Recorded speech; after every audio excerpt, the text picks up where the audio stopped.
जय हिंद। लेसन 2, पैसे की समझ क्यों सिखाई जानी चाहिए। 1990 में मेरे सबसे अच्छे दोस्त माइक ने अपने डैडी का लंबा चौड़ा बिजनेस संभाल लिया है और उसे अपने डैडी से ज्यादा कामयाबी मिल रही है। हम एक दूसरे से साल में सिर्फ 1 या 2 बार गोल्फ कोर्स पर मिलते हैं। वो और उसकी पत्नी इतने ज्यादा अमीर है कि आप इसकी कल्पना भी नहीं कर सकते। अमीर डैडी का एम्पायर बहुत सुरक्षित हाथों में है और अब माइक अपने बेटे को उसी तरह सिखा रहा है जिस तरह से उसके डैडी ने हमें सिखाया था। 1994 में मैं 47 साल की उम्र में रिटायर हो गया और मेरी पत्नी किम उस वक्त 37 साल की थी। रिटायरमेंट का मतलब ये नहीं है कि हम काम नहीं करते या आगे काम नहीं करेंगे। इसका मतलब यह है कि जब तक हमारी लाइफ में बहुत बड़ी कोई घटना ना हो जाए तब तक हम काम करने या न करने के लिए आजाद हैं। इसका कारण यह है कि हमारी दौलत अपने आप बढ़ती रहती है, इन्फ्लेशन की रेट से कहीं ज्यादा तेज रफ्तार से। मुझे लगता है कि आजादी इसी को कहते हैं। हमारी दौलत इतनी ज्यादा है कि ये अपने आप बढ़ सकती है। ये पेड़ लगाने की तरह है। आप सालों तक इसे पानी देते हैं और एक दिन इसे आपकी जरूरत नहीं रह जाती। इसकी जड़ें जमीन में काफी गहराई तक पहुंच जाती हैं। इसके बाद ये पैसे का पेड़ आपके सुख के लिए छाया और फल देता है।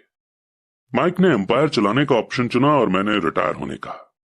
जब भी मैं लोगों से बात करता हूं तो वे अक्सर मुझसे सलाह मांगते हैं कि उन्हें क्या करना चाहिए, शुरुआत कहां से और कैसे की जाए, आपकी नजर में कौन सी बुक अच्छी रहेगी, वगैरह वगैरह। सबसे अमीर बिजनेसमैन 1923 में हमारे सबसे महान नेता और सबसे अमीर बिजनेसमैन शिकागो में एजवाटर बीच पर इकट्ठे हुए। ये सारे लोग बहुत मशहूर थे। चार्ल्स श्वाब सबसे बड़ी स्टील कंपनी के हेड थे। सैमुअल इंसुल दुनिया की सबसे बड़ी यूटिलिटी के प्रेसिडेंट थे। हार्वर्ड हॉम्सन सबसे बड़ी गैस कंपनी के हेड थे। आइवर क्रूजर दुनिया की सबसे बड़ी कंपनियों में से एक इंटरनेशनल मैच कंपनी के प्रेसिडेंट थे। Leon Fraser Bank of International Settlement के प्रेसिडेंट थे। Richard Whitney New York Stock Exchange के हेड थे। आर्थर कॉटन और जेसी लिवरमोर 2 सबसे बड़े स्टॉक स्पेक्यूलेटर थे और अल्बर्ट फॉल प्रेसिडेंट हार्डिंग के कैबिनेट में मिनिस्टर थे। लेकिन क्या आपको पता है कि 25 साल बाद इनमें से 9 लोगों का अंत इस तरह से हुआ। श्वाब 5 साल तक कर्ज में डूबे रहने के बाद गरीबी में मरे। इंसुल की मौत विदेश में दिवालियेपन की हालत में हुई, यानी ये बैंकरप्ट हो गए थे। क्रूजर और कॉटन भी गरीबी में मरे। हॉम्सन पागल हो गए। विटनी और अल्बर्ट फॉल उस समय जेल से रिहा हुए थे। फ्रेजर और लिवरमोर आत्महत्या कर चुके थे।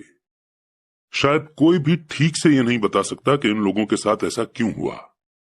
ये बात 1923 यानी कि 1923 की है। हम इतना अंदाजा तो लगा सकते हैं कि ये 1929 के मार्केट क्रैश और ग्रेट इकोनॉमिक डिप्रेशन के ठीक पहले का समय था। मंदी का इन लोगों पर बेशक बहुत ज्यादा असर हुआ होगा। देखने वाली बात यह है कि आज हम इन लोगों से ज्यादा मुश्किल समय में जी रहे हैं। बदलाव ज्यादा तेजी से हो रहे हैं और पूरी दुनिया में हो रहे हैं। मुझे लगता है कि आने वाले 25 सालों में बहुत से ऐसे उतार चढ़ाव आएंगे जो इन लोगों द्वारा झेले गए उतार चढ़ावों की तरह ही होंगे। मुझे ये चिंता है कि बहुत से लोग सिर्फ पैसे पर अपना ध्यान लगाए बैठे हैं और अपनी सबसे बड़ी दौलत पर ध्यान नहीं दे रहे हैं, जिसका नाम है नॉलेज। अगर लोग फ्लेक्सिबल होने, दिमाग खुला रखने और सीखने के लिए तैयार रहें तो इन बदलावों के बावजूद वे बहुत अमीर बन सकते हैं। अगर लोग ये सोचेंगे कि पैसा ही उनकी प्रॉब्लम को सुलझा सकता है तो ऐसे लोगों के लिए आने वाला समय बहुत परेशानी से भरा होगा। बुद्धि से प्रॉब्लम सॉल्व होती है और पैसा आता है। अगर आपके पास पैसे की समझ नहीं है तो पैसा चाहे आ भी जाए पर ज्यादा देर टिकेगा नहीं। ज्यादातर लोग जिंदगी भर ये समझ नहीं पाते कि असली बात ये नहीं है कि आप कितना पैसा कमाते हैं, बल्कि ये है कि आप कितना पैसा रख पाते हैं, यानी कितना पैसा सेव कर पाते हैं। आपने पक्का लॉटरी जीतने वाले उन गरीबों की कहानियां सुनी होंगी जो अचानक से अमीर बन जाते हैं पर कुछ समय बाद वे फिर से गरीब हो जाते हैं। ये लोग लाखों करोड़ों जीतते हैं, फिर भी वे लौट कर वहीं आ जाते हैं जहां से उन्होंने शुरुआत की थी।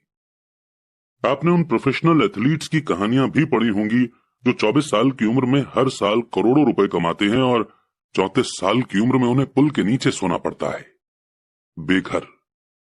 आज ही के अखबार में एक नौजवान बास्केटबॉल प्लेयर की खबर छपी है जो 1 साल पहले करोड़ों का मालिक था। आज वो शिकायत करता फिर रहा है कि उसके दोस्तों, वकीलों और अकाउंटेंट्स ने उसके पैसे हड़प लिए और इसी वजह से आज उसे बहुत कम पैसों पर कार धोने का काम करना पड़ रहा है। वो सिर्फ 29 साल का है, लेकिन क्या आपको पता है कि उसे कार धोने के काम से भी निकाल दिया गया? इसकी वजह यह थी कि उसने कार साफ करते समय अपनी चैंपियनशिप रिंग उतारने से मना कर दिया था, यानी हाथों से अंगूठी निकालने से मना कर दिया था, और जिसकी वजह से कार साफ करते हुए कार में निशान पड़ते थे और इसलिए उसकी खबर न्यूज़पेपर में छप गई। वो अपने निकाले जाने का विरोध कर रहा है और कहता है कि यह भेदभाव है। अंगूठी ही तो उसकी महान जिंदगी की इकलौती निशानी है। उसका कहना है कि अगर आप उसकी अंगूठी उतरवा लेंगे तो उसके पास जिंदा रहने का कोई सहारा नहीं बचेगा और वो मर जाएगा। 1997 में मैं ऐसे बहुत से लोगों को जानता हूं जो नए नए करोड़पति बन रहे हैं। एक बार फिर यह 1920 के बूम वाले दशक की याद दिला देता है। हालांकि मैं खुश हूं कि इतने ज्यादा लोग अमीर बनते जा रहे हैं, पर मैं उन्हें चेतावनी देना चाहता हूं कि लंबे समय में यह इंपॉर्टेंट नहीं है कि आपने कितना पैसा कमाया, बल्कि इंपॉर्टेंट यह है कि आपने कितना पैसा सेव किया और आपने कितनी पीढ़ियों तक उस पैसे को सेव करके रखा। तो जब लोग मुझसे पूछते हैं कि हम किस तरह शुरू करें या मुझे बताइए कि जल्दी अमीर कैसे बना जा सकता है, तो वे मेरे जवाब से बहुत निराश होते हैं। मैं उनसे सिर्फ यही कहता हूं जो मेरे अमीर डैडी ने मुझसे बचपन में कहा था, अगर तुम अमीर बनना चाहते हो तो तुम्हारे पास पैसे की समझ होनी चाहिए। जब भी मैं अमीर डैडी से मिलता था, ये थॉट, ये विचार मेरे दिमाग में हर बार भर जाता था। जैसा मैंने कहा कि मेरे पढ़े लिखे डैडी हमेशा किताबें पढ़ने के फायदे बताते रहते थे, दूसरी तरफ मेरे अमीर डैडी फाइनेंशियल नॉलेज या पैसे की समझ डेवलप करने पर भी जोर देते थे। अगर आप एक बुर्ज खलीफा जैसी ऊंची बिल्डिंग बनाने जा रहे हैं तो सबसे पहले आपको एक गहरा गड्ढा खोदना पड़ेगा और एक मजबूत नींव यानी कि फाउंडेशन डालनी होगी। अगर आप किसी टाउन में एक घर बनाने जा रहे हैं तो आपको सिर्फ एक 6 इंच कंक्रीट का स्लैब डालना होगा। ज्यादातर लोग अमीर बनने के चक्कर में 6 इंच के स्लैब पर बुर्ज खलीफा जैसी बिल्डिंग खड़ी करना चाहते हैं। हमारा स्कूल का सिस्टम उस जमाने का है जब खेती बाड़ी यानी कि एग्रीकल्चर ही इकोनॉमी का बेस थी और ज्यादातर लोग खेती बाड़ी से ही पैसे कमाते थे। आज भी ये बिना नींव के घरों में भरोसा करता है, इसीलिए स्कूल से निकलने वाले बच्चों की कोई फाइनेंशियल फाउंडेशन नहीं होती है। एक दिन जब उन्हें नींद नहीं आती और वे कर्ज में डूब जाते हैं, वो सोचते हैं कि उनकी प्रॉब्लम अमीर होकर ही सॉल्व की जा सकती है। कुल मिलाकर सच्चाई यह है कि अगर बिना फाइनेंशियल फाउंडेशन के किसी के पास पैसा आ भी जाएगा तो वो उसे जल्दी ही लूज कर देगा। एनीवे, माइक और मेरे लिए दोनों ही ऑप्शन संभव थे, क्योंकि हमारी फाइनेंशियल फाउंडेशन मजबूत थी और पैसे की समझ हमें बचपन से ही सिखाई गई थी। देखा जाए तो अकाउंटिंग शायद दुनिया का सबसे बोरिंग सब्जेक्ट है। ये बहुत उलझन भरा सब्जेक्ट भी है, पर अगर आप लंबे समय तक अमीर बने रहना चाहते हैं तो ये सबसे इंपॉर्टेंट सब्जेक्ट भी है। सवाल यह है कि आप इस बोरिंग और उलझन भरे सब्जेक्ट को अपने बच्चे को किस तरह सिखा सकते हैं। इस सवाल का जवाब है कि हम इसे आसान बना सकते हैं। अमीर डैडी ने माइक और मेरे लिए एक मजबूत फाइनेंशियल फाउंडेशन डाली थी। क्योंकि हम छोटे बच्चे थे, इसलिए उन्होंने हमें सिखाने का एक आसान तरीका निकाला। सालों तक वे सिर्फ ड्राइंग बनाते रहे और उनके साथ शब्दों का इस्तेमाल करके हमें समझाते रहे। जब माइक और मैंने उन आसान डायग्राम की मदद से इकोनॉमिक टर्म्स और पैसे के खेल को समझ लिया था, तो इसके कई सालों बाद अमीर डैडी ने नंबर को जोड़ना शुरू किया। आज माइक को जितने अकाउंटिंग एनालिसिस की जरूरत है, वो उससे भी कहीं ज्यादा मुश्किल एनालिसिस कर सकता है। उसके पास बहुत बड़ा एम्पायर है। मैं इतना ज्यादा कॉम्प्लेक्स एनालिसिस नहीं करता क्योंकि मेरा एम्पायर छोटा है, पर हम दोनों की ही फाउंडेशन आसान थी। आगे आने वाले चैप्टर में मैं आपके सामने वही आसान से ड्राइंग बनाऊंगा जो माइक के डैडी ने हमारे लिए बनाए थे। हालांकि वे आसान हैं, पर इन डायग्राम्स के सहारे उन्होंने 2 छोटे बच्चों को ठोस और गहरी फाउंडेशन पर दौलत का बड़ा महल बनाना सिखाया था।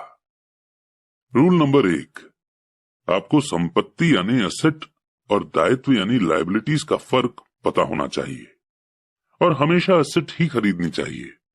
अगर आप अमीर बनना चाहते हैं तो आपको बस इतना ही जानने की जरूरत है। ये पहला रूल है, यही इकलौता रूल है। ये बहुत आसान लगता है, पर ज्यादातर लोगों को ये पता ही नहीं है कि ये रूल कितना इंपॉर्टेंट है। ज्यादातर लोग पैसे की प्रॉब्लम में सिर्फ इसलिए उलझे रहते हैं क्योंकि उन्हें यह पता ही नहीं होता कि एसेट और लायबिलिटी में क्या फर्क होता है। अमीर लोग एसेट इकट्ठा करते हैं, गरीब और मिडिल क्लास लोग लायबिलिटी इकट्ठा करते हैं।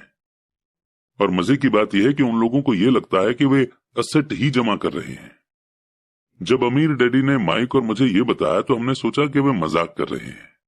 हम दो बच्चे अमीर बनने का राज जानने के लिए इतने हैरान परेशान थे, जबकि उनका जवाब इतना आसान था। ये इतना ज्यादा आसान था कि हमें इस बात पर सोचने के लिए बहुत देर तक ठहरना पड़ा।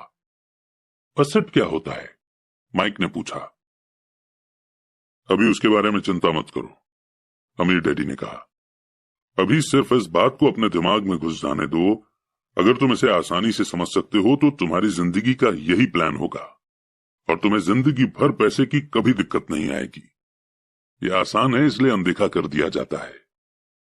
आपका मतलब यह है कि हमें बस इतना ही जानने की जरूरत है कि एसेट क्या है। ये जानने के बाद हम उसे हासिल कर लें और अमीर बन जाएं? मैंने पूछा। अमीर डैडी ने हामी भरी और कहा, हाँ, ये इतना ही आसान है। अगर ये इतना आसान है तो फिर हर आदमी अमीर क्यों नहीं बन जाता? मैंने पूछा। अमीर डैडी ने मुस्कुराकर कहा, क्योंकि वो लोग एसेट और लायबिलिटी में फर्क नहीं कर पाते। मुझे याद है मैंने पूछा था, बड़े लोग इतना मूर्ख कैसे हो सकते हैं? अगर ये इतना आसान और इतना इंपॉर्टेंट है तो हर कोई इसे जानना या खोजना क्यों नहीं चाहता? एसेट और लायबिलिटी क्या होते हैं ये समझाने में अमीर डैडी को बस कुछ ही मिनट लगे। वो बोले, बड़े लोगों को ये रूल समझाने में मुझे बहुत मुश्किल होती है। क्यों? क्योंकि बड़े लोग खुद को ज्यादा स्मार्ट मानते हैं। मैंने अक्सर देखा है कि ज्यादातर लोग आसान बातों को समझ नहीं पाते। इसका कारण यह है कि उनकी एजुकेशन अलग तरह से हुई है। उन्हें दूसरे प्रोफेशनल्स ने पढ़ाया है, जैसे bankers, accountants, real estate agents, financial planners वगैरह वगैरह। ज्यादातर बड़े लोगों के सामने मुश्किल ये होती है कि उन्हें बहुत कुछ भूलना पड़ता है और एक बार फिर से बच्चा बनना पड़ता है। बड़े लोगों को हमेशा ऐसा लगता है कि मुश्किल जवाब ही ठीक होगा। अगर उन्हें किसी चीज का आसान जवाब बताओ तो वो उसे गलत मानते हैं। अमीर डैडी किस प्रिंसिपल में यकीन करते थे? यानी कीप इट सिंपल स्टूपिड, जिसका मतलब है कि चीजें आसान ही रहने दो भाई। इसलिए वे हम दो छोटे बच्चों के लिए लेसन को आसान बनाते थे और इस तरह उन्होंने हमारी पैसे की फाउंडेशन को ज्यादा मजबूत बना दिया। तो दिक्कत या उलझन किस बात से आती है, या इतनी आसान चीज किस तरह से मुश्किल बन जाती है? कोई ऐसा एसेट क्यों खरीदता है जो असल में लायबिलिटी होती है? और इसका जवाब हमें अपनी बेसिक एजुकेशन में मिलता है। एक्चुअली हम फाइनेंशियल लिटरेसी पर ध्यान ही नहीं देते और स्कूल की नॉलेज को हमेशा सही मानते हैं। सवाल यह है कि कोई चीज एसेट है या लायबिलिटी, ये पता कैसे चलेगा? अगर आप सचमुच खुद को कंफ्यूज करना चाहें तो इन शब्दों को डिक्शनरी में देख लें। मैं जानता हूं कि वहां दी हुई डेफिनेशन किसी अकाउंटेंट को अच्छी लगती होगी, पर दिक्कत यह है कि आम आदमी उन्हें पूरी तरह से समझ नहीं पाता। फिर भी हम एडल्ट लोग ये मानते हैं कि इतने आसान शब्द हम अगर किसी से पूछेंगे तो हमारी बेइज्जती हो जाएगी, लोग हम पर हंसेंगे। छोटे बच्चों को समझाते समय अमीर डैडी ने एक बार कहा था, एसेट को शब्दों के द्वारा नहीं, नंबर के द्वारा पढ़ा जाता है। और अगर आप नंबर को नहीं पढ़ सकते तो आपको एसेट और जमीन में खुदे गड्ढे में कोई फर्क महसूस नहीं होगा। अकाउंटिंग में नंबर इंपॉर्टेंट नहीं है, इंपॉर्टेंट तो वो बात है कि वो नंबर हमें बता क्या रहा है। ये शब्दों की ही तरह है, शब्द इंपॉर्टेंट नहीं होते, इंपॉर्टेंट वो बात होती है जो शब्दों के जरिए बताई जाती है। एग्जाम्पल के लिए मैंने हाल ही में एक नया वीसीआर खरीदा। इसके साथ इंस्ट्रक्शन मैनुअल भी था जिसमें समझाया गया था कि अपने वीसीआर को किस तरह से प्रोग्राम किया जाता है। मैं शुक्रवार की शाम को अपने फेवरेट टीवी शो को रिकॉर्ड करना चाहता था, पर उस मैनुअल को पढ़ते पढ़ते मैं पागल हो गया।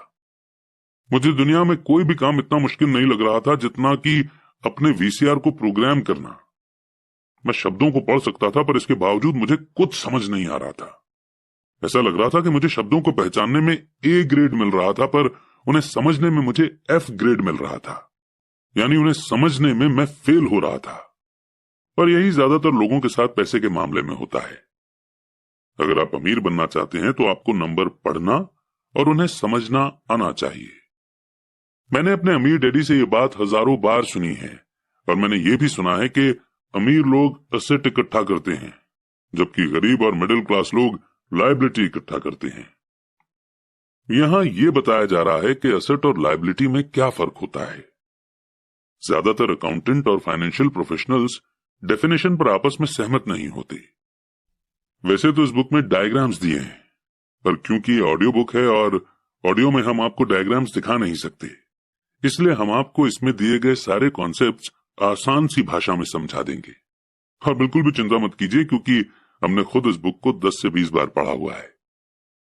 देखिए, सबसे पहले तो हमें 4 शब्दों को याद रखना है जो हैं इनकम, एक्सपेंसेस यानी कि खर्चे, एसेट और लायबिलिटी। इनकम और एक्सपेंसेस से इनकम स्टेटमेंट बनता है जिसे अक्सर प्रॉफिट एंड लॉस स्टेटमेंट भी कहा जाता है। यह इनकम और खर्च के बारे में बताता है, यानी पैसा कहां से आया और कहां गया। पर ये तो हम सब अपने घर में करते ही हैं। हम लिखते हैं कि इस महीने हमने कितने पैसे कमाए, यानी कितनी इनकम आई, और उसमें से हमने कितने पैसे किस किस चीज में खर्च किए। यानी इन 4 शब्दों में से ये 2 शब्द इनकम और एक्सपेंसेस तो हर किसी को पता है। पर प्रॉब्लम यह है कि बहुत से लोगों को अगले 2 शब्द या तो पता नहीं है या फिर उन्हें हम ठीक से समझते ही नहीं हैं। और बाकी के ये 2 शब्द हैं एसेट और लायबिलिटीज। इन 2 शब्दों को, एसेट और लायबिलिटीज को, जब एक साथ लिखते हैं तो इसे हम बैलेंस शीट बोलते हैं। और ये नाम आपने जरूर सुना होगा। बैलेंस शीट ये नाम इसलिए दिया गया है क्योंकि इसमें एसेट और लायबिलिटीज को एक साथ मिलाकर देखा जाता है, यानी उन्हें बैलेंस किया जाता है। कुछ लोग जिनमें पैसे की समझ नहीं होती, इनकम स्टेटमेंट और बैलेंस शीट के बीच के रिलेशन को नहीं जानते। इस रिलेशनशिप को जानना बेहद जरूरी है।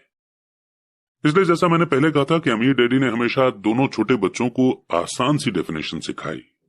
उन्होंने कहा कि एसेट वो होता है जो आपकी जेब में पैसा डालता है।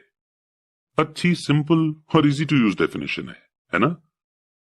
एसेट वो चीजें होती हैं जो मेरी जेब में पैसा डालती हैं, यानी ये हमें पैसा बना कर देते हैं बिना हमारे काम किए हुए या बहुत कम काम किए हुए। एग्जाम्पल के लिए, अगर हम घर रेंट पर दे देते हैं और उसे खुद एक्टिवली मैनेज भी नहीं करते तो ये घर हमारा एसेट बन जाएगा, क्योंकि इसे मैनेज करने के लिए ज्यादा टाइम नहीं देना पड़ेगा। फिर भी हर महीने इससे रेंट आता रहेगा। और इसी तरह हमारी कोई शॉप है जिसे कोई और मैनेज कर रहा है और हर महीने हमें उससे पैसे मिल रहे हैं, तो वो भी हमारा एसेट ही है। और इसके उल्टे लायबिलिटी वो चीज है जो मेरी जेब से पैसे निकालती है। मान लीजिए कि हम कोई बड़ा घर लेते हैं और इस घर से हमें कोई इनकम नहीं मिल रही है, तो इस घर ने एक ही बार में हमारा खर्च नहीं करवाया, बल्कि बार बार हमें इसमें खर्चा करना पड़ेगा और इसलिए ये हमारी लायबिलिटी बन जाएगी। कभी इसमें मेंटेनेंस का खर्च देना पड़ेगा, जैसे लॉन को साफ रखने के लिए माली रखना पड़ेगा।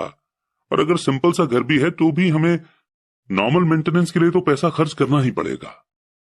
अब इसका मतलब ये नहीं हुआ कि हम अपने पर्सनल यूज के लिए घर ले ही ना, बल्कि इसका मतलब ये हुआ कि हम एटलीस्ट इन टर्म्स को और ये जो शब्दावली, ये जो जार्गन्स हम यूज कर रहे हैं, इन्हें हम समझें और लाइफ में एसेट्स को लायबिलिटीज से पहले खरीदें। और ये ध्यान रखें कि एसेट से हमें ज्यादा पैसा आना चाहिए और लायबिलिटीज से हमारी जेब से कम पैसे जाने चाहिए। और अगर आसान करें तो असल में आपको इतना ही जानने की जरूरत है कि अगर आप अमीर बनना चाहते हैं तो आप जिंदगी भर एसेट खरीदते रहिए। अगर आप गरीब या मिडिल क्लास आदमी बनना चाहते हैं तो आप लायबिलिटी खरीदते रहिए। और इनके बीच को फर्क न जानने से ज्यादातर लोग जीवन भर पैसे की तंगी से परेशान रहते हैं। पैसों के लिए एक आदमी इसीलिए परेशान होता रहता है क्योंकि न तो वो इन शब्दों को समझ पाता है और न ही इन नंबर्स को। जिन लोगों के सामने पैसे की मुश्किलें आ रही हैं, उन्हें ये समझ लेना चाहिए कि शब्दों या नंबर्स में ऐसा कुछ है जिसे वे पढ़ नहीं पा रहे हैं। कोई चीज ठीक से उनकी समझ में नहीं आ रही है। अमीर लोग इसीलिए अमीर होते हैं क्योंकि इस मामले में वे पैसे की तंगी से परेशान लोगों से ज्यादा समझदार होते हैं। तो अगर आप अमीर बनना चाहते हैं और अपनी दौलत को बनाए रखना चाहते हैं तो पैसे के बारे में सीखना और समझदारी दोनों इंपॉर्टेंट हैं, शब्दों में भी और नंबर में भी। ध्यान रखिए कि सिर्फ नंबर से पूरी बात समझ में नहीं आती है और सिर्फ शब्दों से भी पूरी बात समझ में नहीं आती है। मायने तो पूरी कहानी के होते हैं। किसी फाइनेंशियल रिपोर्ट में नंबर को पढ़ना प्लॉट या कहानी ढूंढने की तरह ही है। पैसा कहां जा रहा है, इस बात की कहानी। 80% परिवारों की पैसे की कहानी यह होती है कि वे अमीर बनने के लिए कड़ी मेहनत करते जाते हैं। इसका कारण यह नहीं है कि वे पैसा नहीं कमाते, असली कारण यह है कि वे जिंदगी भर असेट की जगह लायबिलिटी खरीदते रहते हैं। आइए अब हम समझते हैं कि गरीब आदमी अपना पैसा कैसे खर्च करता है। एक्चुअली एक गरीब इंसान को असेट और लायबिलिटी के बारे में कुछ पता नहीं होता, इसलिए वो बेचारा अपने पैसों को कुछ इस तरह से खर्च करता है। उसे पैसे उसकी सैलरी से मिलते हैं, वो उन्हें खर्च कर देता है और उसके पैसे खत्म हो जाते हैं। उसे ज्यादा पैसे कमाने के लिए रोज दोबारा मेहनत करनी पड़ती है, यानी कम पैसे होने की वजह से ना ये एसेट खरीद पाता है और ना ही लायबिलिटी। अब बात करते हैं मिडिल क्लास आदमी की। एक मिडिल क्लास आदमी के पास इनकम थोड़ी ज्यादा आती है और वो पैसे पहले उसके एक्सपेंस कॉलम में जाते हैं, यानी वो पहले अपने खर्चे पूरे करता है और उसके बाद वो लायबिलिटीज खरीदता है, जैसे कि नई कार, नया मोबाइल फोन, नया घर वगैरह। ये लायबिलिटीज उसकी जेब से हर महीने पैसे निकलवाती रहती हैं। एक मिडिल क्लास इंसान के पास बहुत ही कम असेट्स होते हैं जो उसे पैसा कमा कर दे सकें। कई मिडिल क्लास लोगों के पास कोई भी एसेट नहीं होता है, यानी कोई पैसिव इनकम का सोर्स नहीं होता है, इसलिए वो पूरी जिंदगी रैट रेस में लगे रहते हैं। फाइनली आता है एक अमीर आदमी का एग्जाम्पल। इसके पैसे खर्चने के तरीके बहुत इंटरेस्टिंग हैं। इन लोगों का पूरा फोकस अपने एसेट कॉलम पर होता है, यानी ये अपनी इनकम से पैसा खर्च करके यही सोचता है कि वो ऐसी चीज कैसे बनाए या खरीदे जिससे उसे हर महीने पैसा मिलता रहे और इन पैसों के लिए उसे ज्यादा काम न करना पड़े। इनकी ये सोच होती है कि ये अपनी जिंदगी में एसेट बनाएंगे और उसके बाद ही लायबिलिटी लेंगे। इसलिए कई छोटे बिजनेसमैन को भी आपने यही कहते सुना होगा कि पहले दुकान फिर मकान। तो अभी हमने ये सीखा कि गरीब को एसेट या लायबिलिटी के बारे में नॉलेज ही नहीं होती है। मिडिल क्लास इंसान को थोड़ी बहुत नॉलेज होती है, लेकिन वो अपनी पूरी जिंदगी लोगों को शो ऑफ करने के लिए लायबिलिटीज लेता जाता है, जो उसकी जेब से एक बार नहीं बल्कि बार बार पैसे निकलवाती हैं, और इसीलिए ये लोग रैट रेस में लगे रहते हैं। अमीर आदमी सबसे पहले अपने एसेट पर फोकस करता है। वो सोचता है कि पहले वो पैसिव इनकम सोर्स क्रिएट करेगा और उसके बाद ही लायबिलिटीज लेगा। बस पैसे खर्च करने की प्रायोरिटी ही किसी इंसान को अमीर तो किसी को गरीब बना देती है। हम में से हर एक को जिंदा रहने के लिए खर्च करना पड़ता है। हम सभी को रोटी, कपड़े और मकान की जरूरत होती है। एक गरीब, मिडिल क्लास और अमीर आदमी की जिंदगी में पैसा किस तरह आता जाता है, इसे हम कैश फ्लो बोलते हैं, और कैश फ्लो पूरी कहानी बता देता है। इस कहानी में यह बताया जाता है कि वो आदमी अपने पैसे का किस तरह से इस्तेमाल करता है। एक बार पैसा हाथ में आ जाने के बाद वो उस पैसे का क्या करता है। मैंने अपनी कहानी अमेरिका के सबसे अमीर लोगों से इसीलिए शुरू की ताकि मैं ये बता सकूं कि इतने सारे लोगों की सोच में कहां गलती होती है। गलती ये होती है कि वे ये मानते हैं कि पैसे से सारी प्रॉब्लम हल हो जाती है। इसीलिए जब लोग मुझसे फटाफट अमीर बनने के नुस्खे पूछते हैं तो मैं कांप जाता हूं, या ये पूछते हैं कि उन्हें कहां से शुरू करना चाहिए। मैं अक्सर सुनता हूं, मैं कर्ज में हूं इसलिए मुझे और ज्यादा पैसे कमाने चाहिए। पर यह देखने में आया है कि ज्यादा पैसे से प्रॉब्लम नहीं सुलझती। सच कहा जाए तो इससे प्रॉब्लम और ज्यादा बढ़ सकती है। पैसा हमारी इंसानी कमजोरियों को अक्सर ज्यादा उभार देता है। पैसा अक्सर हमारे ऐसे पहलू पर रोशनी डालता है जिसके बारे में हम अनजान रहते हैं। इसलिए अगर किसी आदमी को अचानक बहुत सी दौलत मिल जाए, जैसे जायदाद, सैलरी में भारी बढ़ोतरी या उसकी लॉटरी लग जाए, तो पैसा मिलने के कुछ समय बाद वो अपने पुराने हाल में पहुंच जाता है, और कई बार तो उससे भी बुरे हाल में। पैसा आपके दिमाग में चल रहे कैश फ्लो पैटर्न को दिखाता है। अगर ये पैटर्न ऐसा है कि अपनी पूरी कमाई खर्च करनी है, तो इस बात की बहुत संभावना है कि आपकी इनकम बढ़ेगी तो आपका खर्च अपने आप बढ़ जाएगा।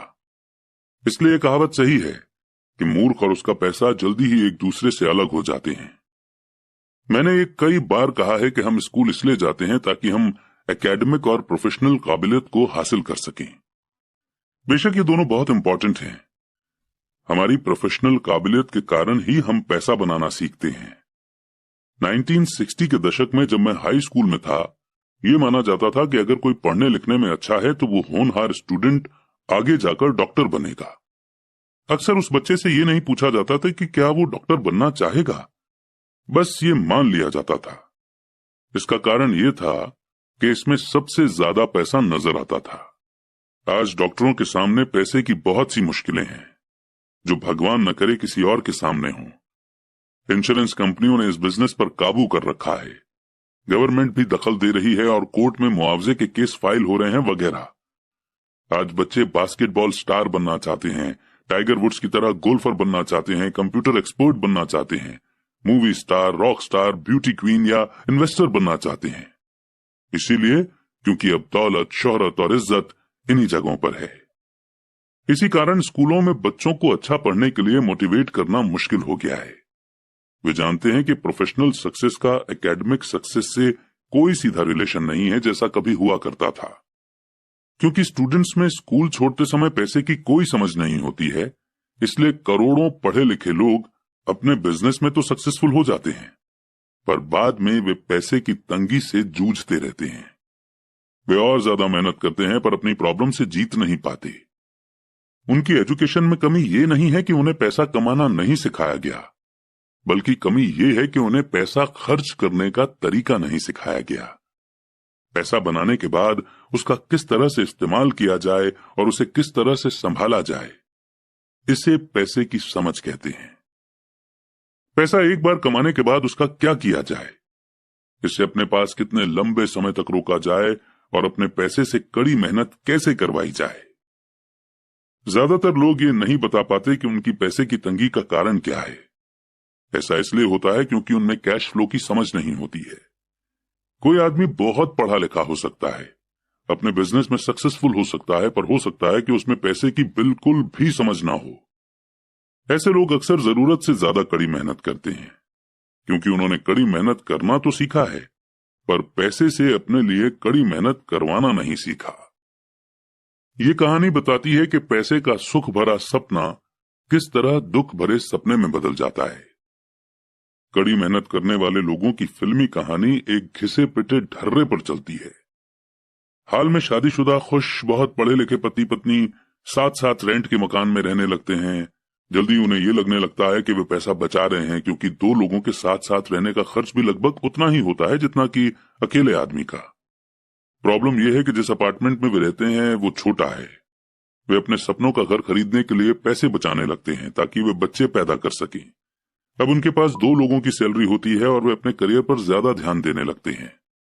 उनकी इनकम बढ़ने लगती है। जैसे जैसे उनकी इनकम बढ़ने लगती है उनके खर्चे भी बढ़ने लगते हैं। ज्यादातर लोगों के लिए पहले नंबर का खर्च होता है टैक्स। एक एम्प्लॉय के लिए टैक्स में सबसे बड़ी प्रॉब्लम यह है कि जैसे ही उसे सैलरी मिलेगी सीधा ही सबसे पहले उसका टैक्स कटेगा। बाद में बचे हुए पैसे उसे मिलेंगे जिससे वो अपने बाकी के खर्चे करेगा, और टैक्स एक सबसे बड़ा एक्सपेंस है। फिर लायबिलिटी बढ़ने लगती है। इसे समझाने का सबसे अच्छा तरीका यह है कि हम वापस यंग पति पत्नी की कहानी की तरफ चलें। उनकी इनकम बढ़ने के कारण वे फैसला करते हैं कि अब वे रेंट के मकान में नहीं रहेंगे, बल्कि अपने सपनों का घर खरीद लेंगे।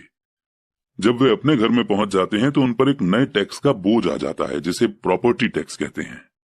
फिर वो लोग एक नई कार खरीदते हैं, नया फर्नीचर और नया सामान खरीदते हैं ताकि उनका घर आलीशान लगे। अचानक वे अपने सपने से जागते हैं और देखते हैं कि उनके लायबिलिटी का कॉलम बढ़ गया है। वे कर्ज में हैं और उन्हें बहुत से होम लोन और क्रेडिट कार्ड लोन चुकाने हैं। अब वे रैट रेस में फंस चुके हैं। एक बच्चा पैदा हो जाता है, वे और कड़ी मेहनत करते हैं। ये प्रोसेस फिर रिपीट होता है, ज्यादा पैसा आता है, उस पर ज्यादा टैक्स लगता है और तभी उनके पास एक क्रेडिट कार्ड आ जाता है। वे उसका इस्तेमाल करते हैं। जब वो खत्म हो जाता है तब एक लोन कंपनी का आदमी आकर उन्हें बताता है कि उनका सबसे बड़ा एसेट, उनका घर, उसकी कीमत बढ़ गई है। कंपनी उन्हें एक बिल कंसोलिडेशन लोन देने का ऑफर करती है क्योंकि उनकी क्रेडिट हिस्ट्री बहुत अच्छी है। कंपनी उन्हें यह भी बताती है कि समझदारी इसी में होगी कि वे अपने ऊंचे इंटरेस्ट रेट पर लिए गए कंज्यूमर लोन को उनके क्रेडिट कार्ड से चुका दें, और इसके अलावा उनके घर पर लगने वाले इंटरेस्ट से उन्हें टैक्स में छूट यानी कि एग्जेम्पशन भी मिलेगी। वे ऐसा ही करते हैं और ज्यादा इंटरेस्ट रेट वाले क्रेडिट कार्ड का पेमेंट कर देते हैं। इसके बाद वे राहत की सांस लेते हैं कि उन्होंने क्रेडिट कार्ड का हिसाब साफ कर दिया है। अब उन्होंने अपने कंज्यूमर लोन को होम लोन में बदल लिया है। उनका पेमेंट भी कम हो जाता है क्योंकि उन्हें अपने कर्ज को 30 साल की इंस्टॉलमेंट में चुकाना है। प्रॉब्लम से डील करने का यही स्मार्ट तरीका है। उनके पड़ोसी आते हैं और उन्हें शॉपिंग पर चलने के लिए इनवाइट करते हैं। दिवाली, न्यू ईयर की सेल लगी हुई है, यही तो मौका है कुछ पैसा बचाने का। वे अपने आप से कहते हैं कि मैं कुछ नहीं खरीदूंगा, मैं तो सिर्फ देखने जा रहा हूं। पर अगर कोई चीज जम जाए तो उसे खरीदने की उम्मीद में वे अपने क्रेडिट कार्ड को ले जाना नहीं भूलते। मैं ऐसे यंग कपल से हर समय टकराता हूं। उनके नाम बदलते रहते हैं पर उनकी पैसे की तंगी एक सी ही रहती है। वे मेरी चर्चाओं में यह सुनने के लिए आते हैं कि मैं इस बारे में क्या कहता हूं। वे मुझसे पूछते हैं कि क्या आप हमें बता सकते हैं कि और ज्यादा पैसे कैसे कमाया जा सकता है। उनकी खर्चीली आदतों ने उन्हें और ज्यादा कमाने के लिए मजबूर कर दिया है। वे इतना भी नहीं जानते कि दरअसल प्रॉब्लम पैसा कमाने की नहीं है, पैसा सही तरह से खर्च करने की है, और यही पैसे की तंगी का कारण है। ये समस्या इसलिए पैदा होती है क्योंकि उनमें पैसे की समझ नहीं होती। ये समस्या इसलिए और भी भयानक हो जाती है क्योंकि वे एसेट और लायबिलिटी के फर्क को नहीं समझ पाते। मेरा मानना है कि ज्यादा पैसे से शायद ही कभी किसी की पैसे की प्रॉब्लम सुलझती है। समस्याएं समझदारी से सुलझती हैं। मेरा एक दोस्त बार बार कर्ज में फंसे लोगों को यही सलाह देता है। वो कहता है, अगर आपको लगता है कि आपने अपने आप को किसी गड्ढे में फंसा लिया है तो सबसे पहले तो उस गड्ढे को और खोदना बंद कर दो। बहुत बार अपनी अंदरूनी समझदारी पर भरोसा करने के बजाय लोग भीड़ के साथ साथ चलने लगते हैं। वे कोई काम इसलिए करते हैं क्योंकि सभी लोग ऐसा कर रहे हैं। वे सवाल पूछने के बजाय कॉपी करने लगते हैं। अक्सर वे नासमझी के कारण वही दोहराते जाते हैं जो उन्हें सिखाया गया है। इस तरह के थॉट के आपका घर आपकी सबसे बड़ी पूंजी है, आपका घर आपका सबसे बड़ा इन्वेस्टमेंट है। अगर आप ज्यादा कर्ज लेते हैं तो आपको टैक्स में ज्यादा एग्जेम्पशन मिलेगी। सेफ जॉब खोजो, गलतियां मत करो, रिस्क मत उठाओ, वगैरह वगैरह। ऐसा भी कहा जाता है कि ज्यादातर लोगों के लिए मौत से भी डरावनी चीज होती है भीड़ के सामने बोलने का डर। साइकोलॉजिस्ट कहते हैं कि ज्यादातर लोग पब्लिक प्लेटफॉर्म पर बोलने से इसलिए डरते हैं क्योंकि उन्हें यह डर होता है कि उनकी बुराई होगी, लोग उनकी हंसी उड़ाएंगे, वे अकेले रह जाएंगे, सबसे कट जाएंगे और बिरादरी से अलग थलग कर दिए जाएंगे। सबसे अलग होने का डर या अकेले रह जाने का डर ही वो सबसे बड़ा कारण है जिसकी वजह से ज्यादातर लोग अपनी प्रॉब्लम हल करने के लिए नए तरीके नहीं ढूंढते। इसलिए मेरे पढ़े लिखे डैडी कहा करते थे कि जापानी लोग दर्पण की ताकत को सबसे ज्यादा अहमियत देते थे, क्योंकि जब इंसान दर्पण में खुद को देखता है तभी उसे सच्चाई का पता चलता है। और ज्यादातर लोग खतरे मत उठाओ इसलिए कहते हैं क्योंकि वे खुद डरे हुए होते हैं। ये किसी भी चीज के बारे में कहा जा सकता है, जैसे गेम में, रिलेशनशिप में, करियर में, पैसों का डर, समाज से कट जाने का डर, और इन्हीं कारणों से लोग लीक पर चलते रहते हैं और समाज की एक्सेप्टेड बिलीफ या पॉपुलर ट्रेंड के खिलाफ नहीं जाते। आपका घर एक एसेट है, कड़ी मेहनत करो। प्रमोशन का सवाल है, एक दिन मैं वाइस प्रेसिडेंट बन जाऊंगा। पैसे बचाओ, जब मेरी सैलरी बढ़ेगी तो मैं एक बड़ा घर खरीद लूंगा। म्यूचुअल फंड सेफ हैं। भीड़ के साथ चलने और पड़ोसियों के ऐशो आराम की कॉपी करने के कारण पैसे की बहुत सी प्रॉब्लम पैदा होती है। कई बार हम सभी को दर्पण में देखने की जरूरत होती है और हमें अपने डर के बजाय अपनी अंदरूनी समझदारी से सोचना चाहिए। जब माइक और मैं 16 साल के हुए तो हमें स्कूल में प्रॉब्लम आने लगी थी। हम बुरे बच्चे नहीं थे, हम सिर्फ अपने आप को भीड़ से अलग कर रहे थे। स्कूल के बाद और शनिवार रविवार को हम माइक के डैडी के लिए काम करते थे।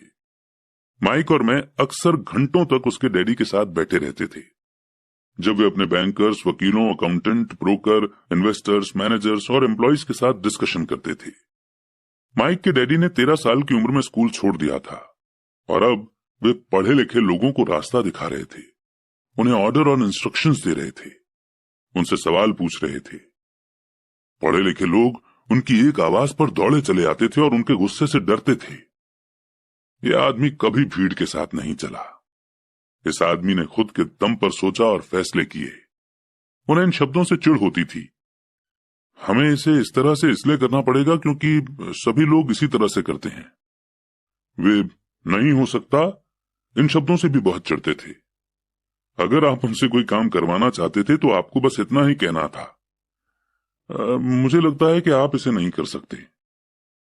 माइक और मैं उनके साथ रहकर जितना सीखे उतना हमने स्कूल के बिताए सालों में कभी नहीं सीखा, कॉलेज में भी नहीं। माइक के डैडी के पास स्कूल की एजुकेशन तो नहीं थी, पर उनके पास पैसे की नॉलेज थी और इसी कारण वे सक्सेसफुल भी थे। वे हमें बार बार बताया करते थे कि एक समझदार आदमी अपने से ज्यादा समझदार लोगों को जॉब पर रख सकता है। इसीलिए माइक और मुझे समझदार लोगों की बातें सुनने और उनसे सीखने का फायदा मिला। पर इसके कारण माइक और मैं दोनों ही उस सोशल बिलीफ के साथ नहीं चल पाए जो हमारे टीचर हमें सिखाते थे और इस वजह से कई प्रॉब्लम्स पैदा हो गईं। जब कोई टीचर कहता था कि अगर तुम्हें अच्छे नंबर नहीं मिलते हैं तो तुम दुनिया में कुछ नहीं कर सकते, तो माइक और मैं अपनी भवें चढ़ा लेते थे। जब हमें घिसे पेटे ढर्रे पर चलने को कहा जाता था और रूल्स को फॉलो करना सिखाया जाता था तो हमें यह लगता था कि स्कूल की एजुकेशन दरअसल क्रिएटिविटी का गला घोंट देती है। हम अमीर डैडी की ये बात समझने लगे थे कि स्कूलों को इसलिए बनाया गया है ताकि वहां अच्छे एम्प्लॉय तैयार हो सके, न कि अच्छे मालिक। कभी कभार माइक या मैं टीचर से पूछते थे कि हम जो पढ़ रहे हैं वो असल जिंदगी में कितना काम आएगा, या हमें पैसों के बारे में क्यों नहीं पढ़ाया जाता है। दूसरे सवाल का अक्सर जवाब मिलता था कि पैसा इंपॉर्टेंट नहीं है और अगर हम अच्छी पढ़ाई करेंगे तो पैसा अपने आप मिलने लगेगा। हम पैसे की ताकत के बारे में जितना ज्यादा जानते जाते थे, अपने टीचर्स और साथ पढ़ने वाले बच्चों से उतना ही दूर होते जाते थे। मेरे पढ़े लिखे डैडी ने कभी मुझ पर अच्छे नंबरों के लिए दबाव नहीं डाला। मुझे इस बात पर हैरत होती है कि उन्होंने ऐसा क्यों नहीं किया, पर हम लोगों में पैसे को लेकर अक्सर बहस होने लगी थी। जब मैं 16 साल का हुआ तो मेरी पैसे की बुनियाद मेरी मम्मी डैडी से अच्छी हो चुकी थी। मैं हिसाब किताब रख सकता था। मैं tax accountants, corporate attorney, bankers, real estate brokers, investors वगैरह की बातें सुनता था। मेरे डैडी टीचर्स से बातें करते थे। एक दिन मेरे डैडी मुझे बता रहे थे कि हमारा घर हमारे लिए सबसे बड़ा इन्वेस्टमेंट क्यों है। इस बात को लेकर हम लोगों में बहस हो गई जब मैंने उन्हें यह बताया कि घर हमारे लिए एक अच्छा इन्वेस्टमेंट क्यों नहीं है। अपने अपने घरों को लेकर मेरे अमीर डैडी और मेरे गरीब डैडी के विचारों में कितना फर्क था। एक डैडी के हिसाब से उनका घर एक असेट था, जबकि दूसरे डैडी के हिसाब से ये एक लायबिलिटी थी। घर के साथ साथ उससे जुड़े कुछ दूसरे खर्च भी बढ़ जाते हैं, यानी अदर एक्सपेंसेस। एक ज्यादा बड़े घर का मतलब था और ज्यादा खर्चा। इसका मतलब था कि कैश फ्लो खर्च के कॉलम से होकर गुजरता रहता था। आज भी लोग मुझसे इस बात पर बहस करते हैं कि उनका घर असेट क्यों नहीं होता। मैं जानता हूं कि बहुत से लोगों के लिए खुद का घर उनका सबसे बड़ा सपना होता है और इसीलिए वे इसे अपना सबसे बड़ा इन्वेस्टमेंट मानते हैं। अपने घर के मालिक होने से ज्यादा अच्छा कुछ भी नहीं है। मैं इस पॉपुलर बिलीफ को देखने का एक और नजरिया दिखाना चाहता हूं। अगर मैं और मेरी पत्नी एक ज्यादा बड़ा और आलीशान मकान खरीदने के बारे में सोचते हैं तो हम जानते हैं कि ये एक असेट नहीं होगा बल्कि एक लायबिलिटी होगी, क्योंकि इससे हमारी जेब से पैसा निकल जाएगा। तो ये रहा मेरा तर्क।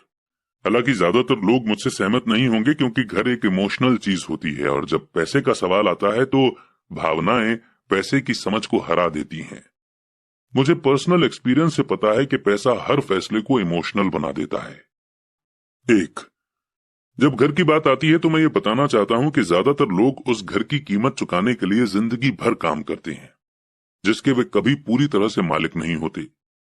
दूसरे शब्दों में ज्यादातर लोग एक घर खरीदने के कुछ सालों बाद दूसरा घर खरीदते हैं और हर बार पहले मकान के लिए जो वो कर्ज लेते हैं उस पर उनके पास हर बार फिर से 30 साल का नया कर्ज हो जाता है। 2. हालांकि लोगों को होम लोन की पेमेंट पर इंटरेस्ट के लिए टैक्स में छूट मिलती है, पर वे अपने अदर एक्सपेंसेस के लिए टैक्स के बाद मिलने वाले रुपए का इस्तेमाल लायबिलिटीज लेने में ही करते हैं, अपनी मॉर्टगेज पूरी तरह चुकाने के बाद भी। 3. Property tax. मेरी पत्नी के मम्मी डैडी को धक्का लगा जब उनके घर का प्रॉपर्टी टैक्स हर महीने 10,000 रुपए तक पहुंच गया। ये तब हुआ जब वे रिटायर हो चुके थे और इस बढ़ोतरी से उनके रिटायरमेंट के बाद का बजट गड़बड़ा गया और उन्हें मजबूरन मकान बदलना पड़ा। 4. घर की कीमत हमेशा नहीं बढ़ती। मेरे कुछ दोस्त हैं जिन्होंने अपने लिए घर कर्ज पर लिया था। उन्हें 1 करोड़ रुपए से भी ज्यादा का कर्ज चुकाना है, पर आज उस घर की कीमत 70 लाख रुपए से ज्यादा नहीं है। 5. सबसे बड़े नुकसान अपॉर्चुनिटी गंवाने की वजह से होते हैं। अगर आपका सारा पैसा मकान में फंसा रहता है तो आपको ज्यादा कड़ी मेहनत करनी पड़ती है ताकि आपका खर्च चलता रहे। इस दौरान आप अपने लिए कोई एसेट नहीं बना पाते। अगर एक यंग पति पत्नी शुरुआत में ही अपने लिए एसेट बनाने लग जाएं तो उनके आगे के साल आराम से गुजरेंगे, खासकर उस समय जब वे अपने बच्चों को कॉलेज में भेजेंगे। इस दौरान उनका एसेट भी बढ़ जाएगा और उनके खर्चे भी आराम से चलते रहेंगे। अक्सर ऐसा होता है कि आपका घर आपके बढ़ते हुए खर्च को चुकाने के लिए होम इक्विटी लोन का साधन बन जाता है। इन शॉर्ट बोले तो अपना घर खरीदने का फैसला बहुत महंगा पड़ता है। इसके बजाय बेहतर यह होगा कि जल्दी ही इन्वेस्टमेंट पोर्टफोलियो बना लिया जाए। किसी आदमी पर इसका असर कम से कम 3 तरह से पड़ता है। 1. समय की बर्बादी, क्योंकि इस दौरान दूसरी प्रॉपर्टी की वैल्यू बढ़ गई होती है। 2. एक्स्ट्रा कैपिटल की बर्बादी, जिसे दोबारा इन्वेस्ट किया जा सकता था, जबकि घर खरीदने के बाद आपको घर से सीधे जुड़े बहुत से खर्चे उठाने पड़ते हैं। 3. एजुकेशन की बर्बादी। अक्सर ऐसा होता है कि लोग ये मानते हैं कि उनके एसेट में उनका घर, सेविंग्स और रिटायरमेंट प्लान आते हैं। क्योंकि उनके पास इन्वेस्ट करने के लिए पैसा नहीं होता, इसलिए वे बिल्कुल भी इन्वेस्टमेंट नहीं करते। इस कारण उन्हें इन्वेस्टमेंट का एक्सपीरियंस कभी नहीं मिल पाता। ज्यादातर लोग एक समझदार इन्वेस्टर नहीं बन पाते, और सबसे बढ़िया इन्वेस्टमेंट आमतौर पर सबसे पहले समझदार इन्वेस्टर्स को बेचे जाते हैं, जो बाद में उन्हें सेफ खेलने वाले लोगों को बेचते हैं। मेरे पढ़े लिखे डैडी का फाइनेंशियल स्टेटमेंट रैट रेस में फंसे इंसान का सबसे अच्छा एग्जाम्पल है। उनके खर्च हमेशा उनकी इनकम से ज्यादा होते थे, इसलिए उन्हें प्रॉपर्टी में इन्वेस्ट करने का मौका ही नहीं मिलता था। इसका नतीजा ये होता था कि उनकी लायबिलिटी, जैसे होम लोन और क्रेडिट कार्ड के कर्ज, उनकी जेब से हर महीने इतना पैसा निकाल लेते थे जितना कि उनके एसेट उनके लिए कभी भी नहीं कमा पाते थे। दूसरी तरफ मेरे अमीर डैडी का फाइनेंशियल स्टेटमेंट ये दिखाता है कि वे जी जान लगाकर इन्वेस्टमेंट कर रहे थे और उन्होंने अपनी लायबिलिटीज को कम से कम रखा था। मेरे अमीर डैडी के फाइनेंशियल स्टेटमेंट से यह भी पता चलता है कि अमीर लोग और ज्यादा अमीर क्यों बनते हैं। एसेट वाले कॉलम की इनकम इतनी ज्यादा होती है कि खर्च आराम से चल जाता है और कुछ पैसा भी बच जाता है। इस बचे हुए पैसे को एक बार फिर से एसेट वाले कॉलम में दोबारा इन्वेस्ट कर दिया जाता है। एसेट वाला कॉलम बढ़ता रहता है और इससे होने वाली इनकम भी बढ़ती रहती है। नतीजा ये होता है कि अमीर लोग और ज्यादा अमीर होते जाते हैं। अब आप पूछेंगे कि एग्जैक्टली अमीर लोग और ज्यादा अमीर क्यों होते जाते हैं? मिडिल क्लास लोग हमेशा पैसे की तंगी से जूझते रहते हैं। उनकी बेसिक इनकम सैलरी से होती है और जैसे जैसे उनकी सैलरी बढ़ती है उनके टैक्स भी बढ़ते जाते हैं। इसके साथ ही इनकम बढ़ने पर उनके खर्च भी बढ़ जाते हैं। इसीलिए इसे चूहा दौड़ यानी कि रैट रेस कहा गया है। ये लोग मानते हैं कि उनका घर उनका बड़ा एसेट है और इसीलिए वे इनकम दिलाने वाली प्रॉपर्टी में इन्वेस्ट नहीं करते। मिडिल क्लास को पैसे की तंगी क्यों होती है? आज की कर्जदार सोसाइटी यानी कि क्रेडिट सोसाइटी 2 बातें मानती है। पहली ये कि खुद का घर एक इन्वेस्टमेंट होता है और दूसरी ये कि सैलरी बढ़ने पर खर्च भी बढ़ना चाहिए या एक ज्यादा बड़ा घर खरीद लेना चाहिए। बढ़ते हुए खर्च के कारण परिवार ज्यादा कर्ज में फंस जाते हैं और उन्हें पैसे की और ज्यादा तंगी का सामना करना पड़ता है। हालांकि वे अपनी जॉब में लगातार तरक्की कर रहे हैं और उनकी सैलरी लगातार बढ़ती जा रही है। इसे हाई रिस्क लिविंग या बहुत जोखिम भरी लाइफस्टाइल कहा जाता है और इसका कारण यह है कि ऐसे लोगों में पैसे की समझ नहीं होती। 1990 के दशक में यानी कि 1990 के डिकेड में जॉब में भारी कटौती से ये बात पता चली कि मिडिल क्लास पैसे के मामले में कितना इनसिक्योर है। अचानक कंपनी पेंशन प्लान की जगह पर 401 के प्लान आ गए हैं।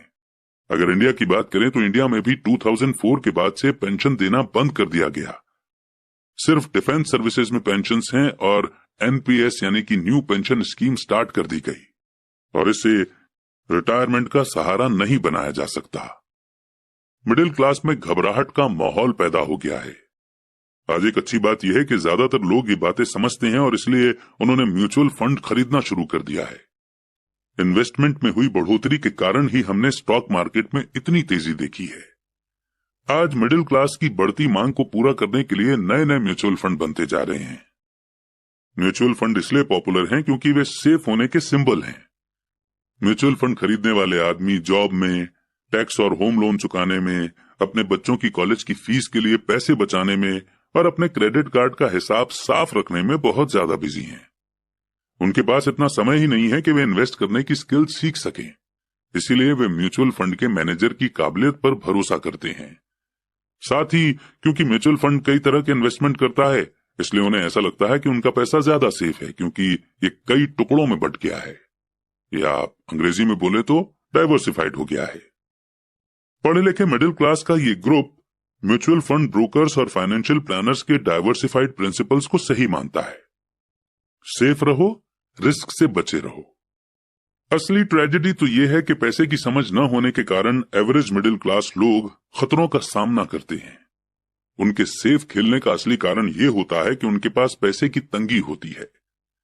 उनकी बैलेंस शीट में बैलेंस नहीं होता, उनके पास कोई एसेट नहीं होता जहां से इनकम आनी चाहिए, जबकि उनके पास बहुत सी लायबिलिटीज होती हैं और हर सैलरी के साथ वो और लायबिलिटीज भी लेते रहते हैं।